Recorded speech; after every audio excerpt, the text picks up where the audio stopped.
In a small town where myths blended seamlessly with the mundane, children spun tales about old Miss Robbins, tales that would make one's hair stand on end. Among whispers exchanged behind hands and during hushed sleepovers, there was a shared consensus.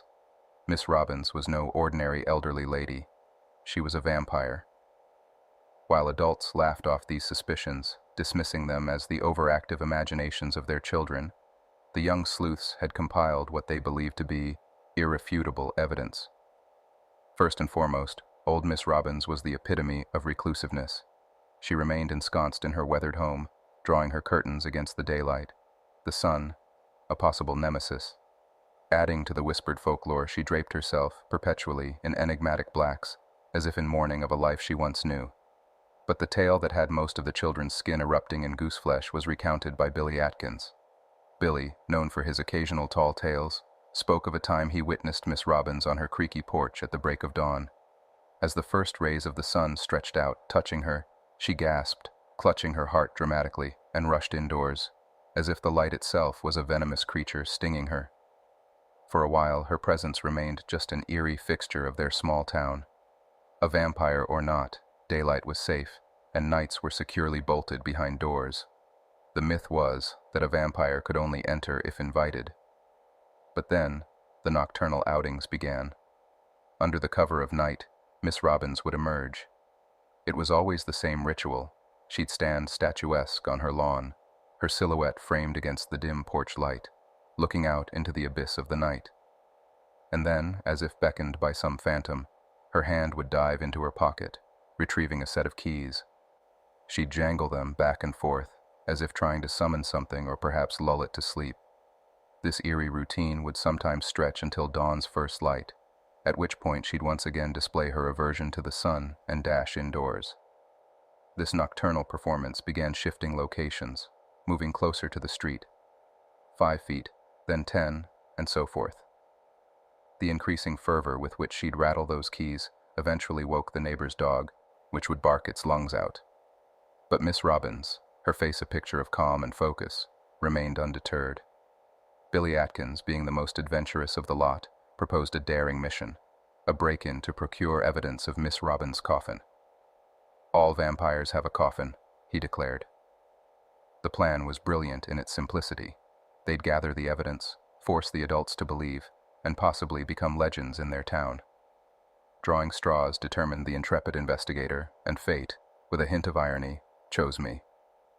One balmy night, as Miss Robbins engaged in her cryptic key routine, I mustered the courage to infiltrate her lair. The door was invitingly ajar. Crossing the threshold felt like entering another realm. The atmosphere was stifling, heavy with the musty scent of mothballs. My phone, my only ally, was gripped with determination as I scanned the living room for the alleged coffin. Nothing. Drawn towards the bedroom, every step resonated with the weight of dread. While it offered no sight of the coffin, my attention veered towards a basement door in the laundry room. An old door, its paint crumbled with time, seemed to guard secrets within. The dankness was palpable. As I pushed it open, the frail beam from my phone's flashlight revealed only half of the staircase leading into the abyss. Just as I took a hesitant step downwards, a chilling sound reached my ears. The unmistakable thud of the front door sealing shut, followed by a deliberate tread of footsteps. I was trapped. The veil of darkness that consumed the basement was suffocating, making the walls feel like they were closing in on me. Swiftly, I made the instinctual choice to sequester myself in the murky depths, closing the entrance behind me. My descent, however, was abruptly halted as my foot missed a step, thrusting me into the abyss below. I ended up sprawled on the ground, the screen of my phone shattered, but its flashlight miraculously intact. Casting my phone's feeble beam around, it landed upon an eerily illuminated shelf packed with glass jars. Suspended in a sinister green brine within each jar was something. As my eyes adjusted, focusing amidst my terror, the horrific contents of those jars emerged. I could barely suppress a scream, emitting just a whimper instead. That whimper seemed to echo in the ancient basement, for almost immediately the door above was thrown open. A wash of light streamed in, silhouetting Miss Robbins. "Who's there?" Her voice, more curious than threatening, echoed in the cavernous room. Panicking, my gaze darted around the basement, seeking an alternative exit. But as fate would have it, the only way out was where Miss Robbins now stood. Her flashlight's beam caught my face, and for a moment, everything else faded into oblivion. Dropping to my knees, I begged, "Please don't kill me."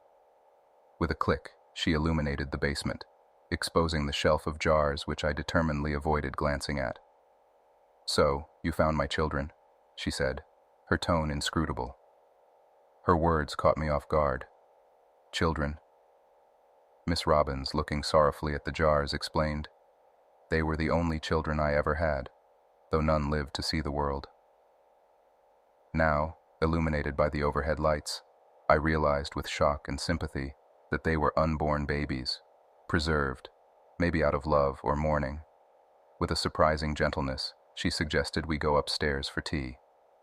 I hesitated for a moment, weighing my options, but then, guided by a blend of fear, curiosity, and perhaps an ounce of pity, I followed her.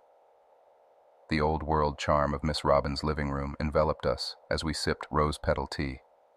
There, amidst the antiques and faded photographs, I noticed her frail hand trembling as she drank. "Miss Robbins," I began cautiously, "those were your children?" She looked away, her eyes distant. "Yes." "But why?" I faltered, struggling with words, but she understood. In a voice heavy with pain, she shared her tragic tale of an abusive father, the irreversible damages he had inflicted, and the subsequent miseries of her failed pregnancies. We sat in silence, the weight of her story rendering words superfluous. But the more I learned, the more I wondered about her life. "You mentioned a sister," I ventured. She nodded. "3 of them. Only one remains, but she doesn't visit." Taking a deep sigh, she mused about how the world seems to forget the elderly, leaving them to their memories and silence. It was then that I learned of her agoraphobia, her inability to venture beyond the confines of her childhood home. "I sometimes make it as far as the lawn, until the expanse of the world becomes too overwhelming, driving me back indoors," she confessed. Recalling the nights I saw her standing outside, I interjected, "But you've been stepping out every night." She looked down into her tea, her eyes brimming with unshed tears. "Yes, so I have."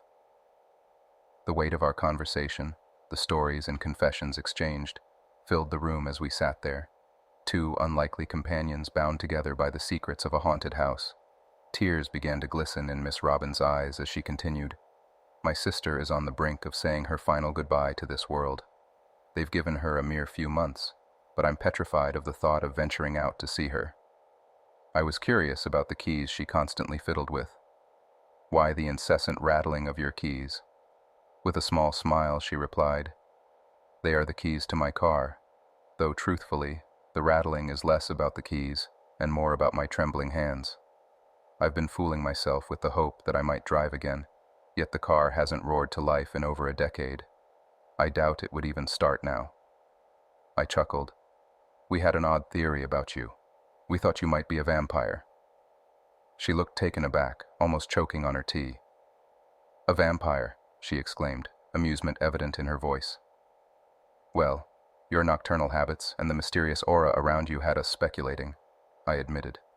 The room filled with her laughter.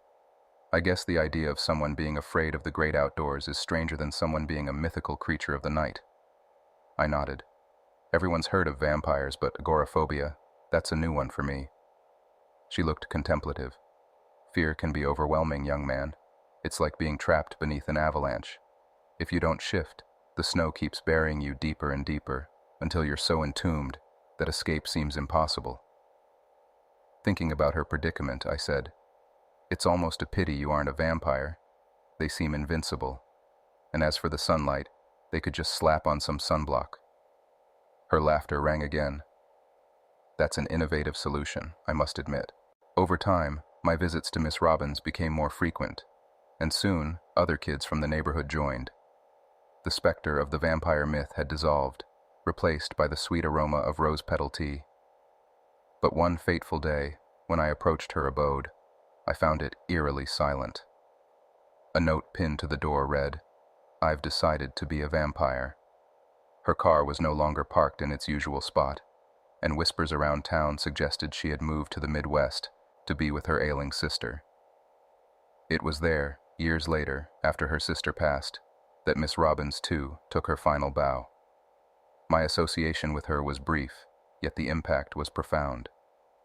Every time fear attempts to shackle me, I remember the brave Miss Robbins, who in her twilight years chose to embrace her inner vampire and break free from her chains.